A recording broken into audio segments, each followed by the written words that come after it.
Baik, assalamualaikum warahmatullahi wabarakatuh. Selamat sore teman-teman semuanya. Kami terapi sini saya akan menyampaikan kembali terkait dengan sadari yang sudah dilakukan di tanggal 12 Maret yang disampaikan oleh Profesor Dr. Insinyur Gadung Troy, yaitu terkait dengan mengukur resiko dalam angka, probabilitas, dampak, serta implikasi terhadap keputusan bisnis untuk KTP Kebunan Nusantara 3%. Next.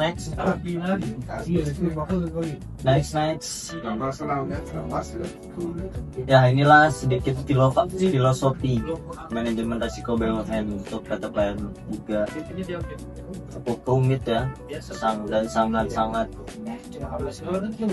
lengkap. Jadi mulai dari KAP dan lain sebagainya sampai juga. Nah, ini terkait dengan expected dan Taylor loss.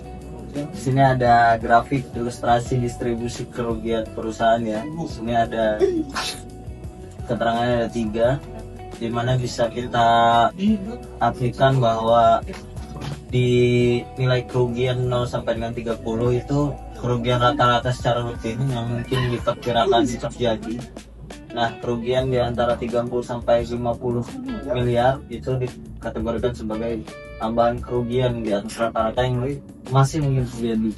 Nah, jika sudah sampai dengan 70 miliar itu dikaitkan ekstrim, dampak yang sangat besar terhadap perusahaan.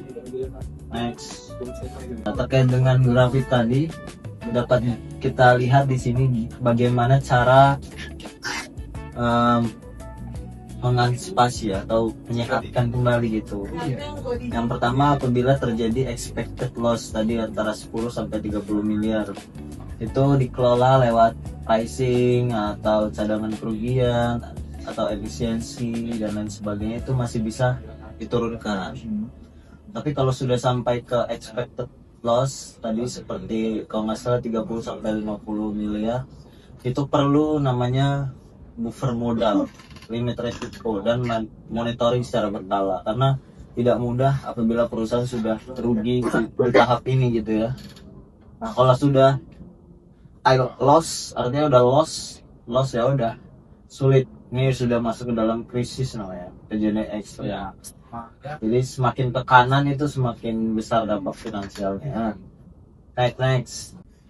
Nah, inilah salah satu mungkin pedoman strategis ya terkait dengan rencana kerja anggaran perusahaan atau RKP PT Dan. Di sini mereka mengkategorikan 4 jenis resiko.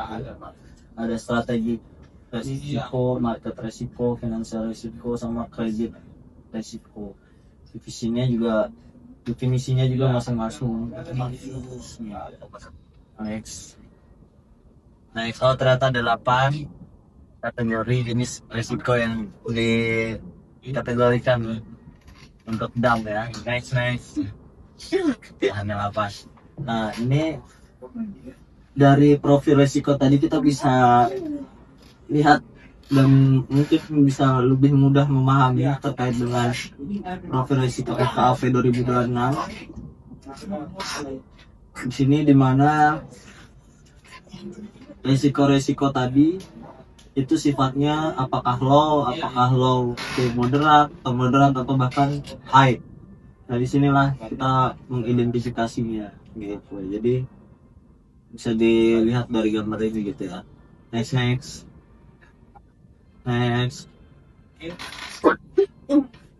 Nah, terakhir mungkin tujuan dari materi ini disampaikan. Yang pertama, mungkin ada kita tahu bahwa karakteristik bisnis perkebunan itu dipengaruhi oleh beberapa pengaruh ya, volatilitas harga komoditas, ada variabilitas produksi, atau ada dinamika biaya operasional, ada tantangan juga, ada keterbatasan juga. Terus pentingnya menerjemahkan risiko itu ke dalam bentuk yang terukur sehingga kita tahu bagaimana cara menanganinya. Terus resiko juga bisa sebagai kombinasi antara probabilitas dan dampak pemateri. Nah, inilah yang diharapkan bahwasanya kita jadi tahu mana yang probabilitas dan mana dampak yang bisa ditimbulkan dari risiko-risiko tadi. Mungkin itu saja yang bisa saya sampaikan di materi pada hari ini. Artinya setiap perusahaan harus punya kemampuan untuk menganalisis risiko, baik dalam beberapa kategori yang sudah dilakukan oleh Dam tadi.